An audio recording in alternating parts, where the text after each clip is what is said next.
When the president himself says there is corruption in parliament committees, what does that tell you about the state of justice in Kenya?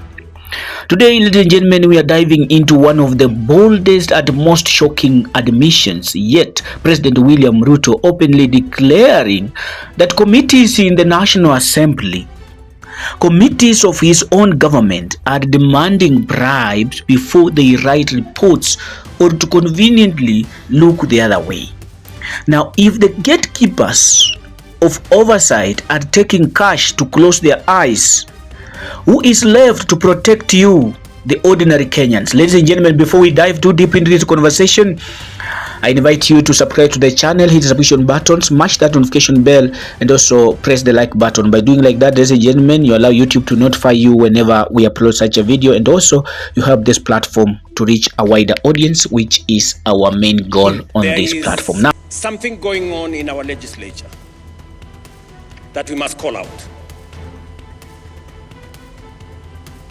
There is money being demanded from the executive, from governors, from ministers, from people in the executive, especially those who go for accountability before our houses of parliament. Ladies and gentlemen, this is not just political gossip.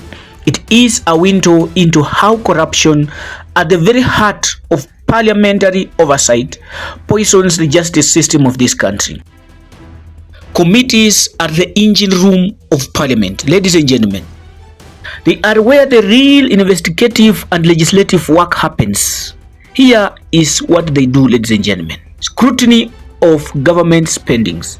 Committees like the Public Accounts Committee, ladies and gentlemen, or Budget Committee checks how taxes are being spent. On investigation, ladies and gentlemen, when a scandal breaks, whether it is the maize scandal, fuel imports, or COVID funds, it is the committees that summon officials, gather evidence, and then tables the finding in the National Assembly for further discussion and further action to be taken, ladies and gentlemen.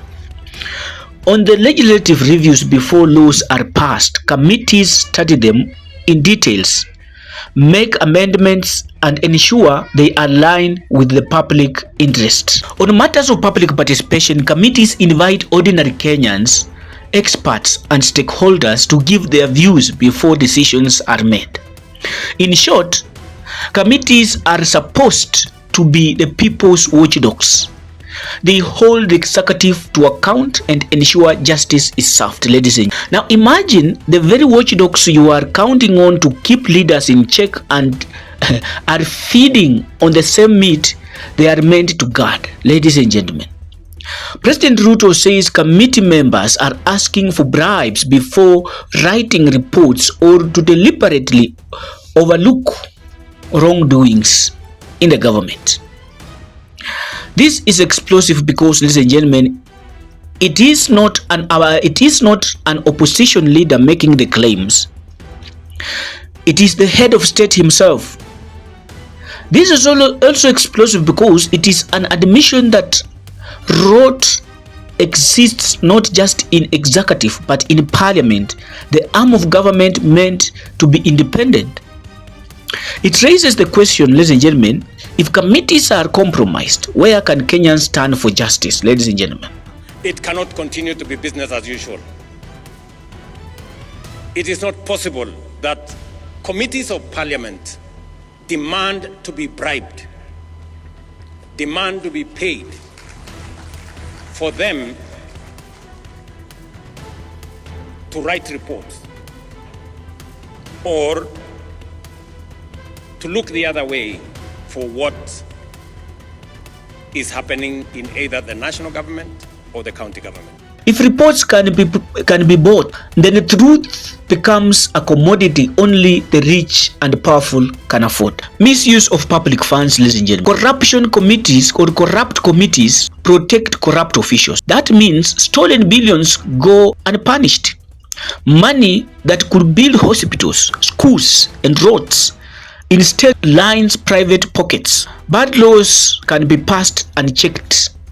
A compromised committee can fast-track harmful laws or delay beneficial ones if incentives are offered, ladies and gentlemen. When Kenyans stop believing in oversight, voters' apathy grows and corruption thrives unchecked. Investors hesitate to put money in the country where oversight is for sale, which means fewer jobs and higher living costs for us. Think of it this way, ladies and gentlemen. Corruption in committee is like termites in the foundation of a house.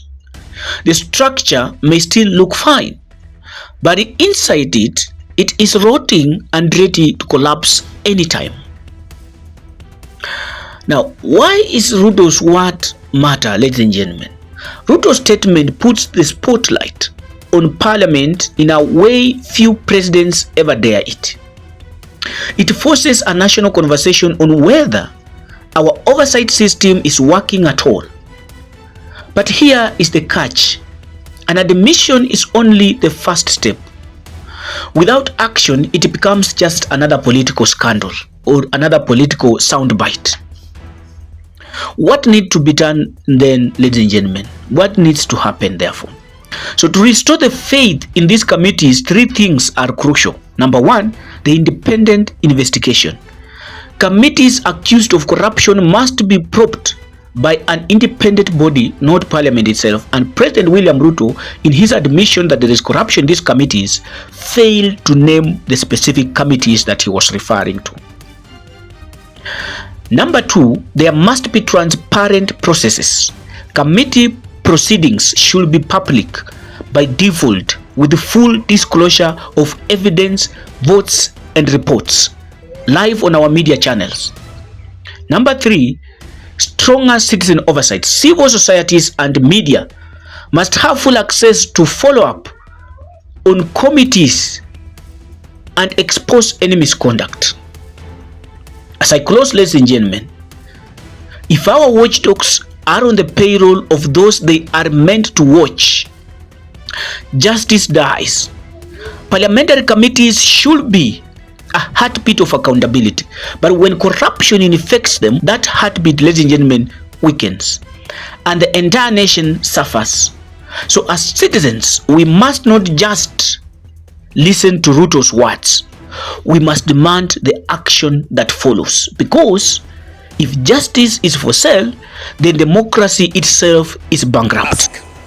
That the same way we have independence of the legislature at the national level, we must also have independence of the legislature at the county level. It cannot continue to be business as usual.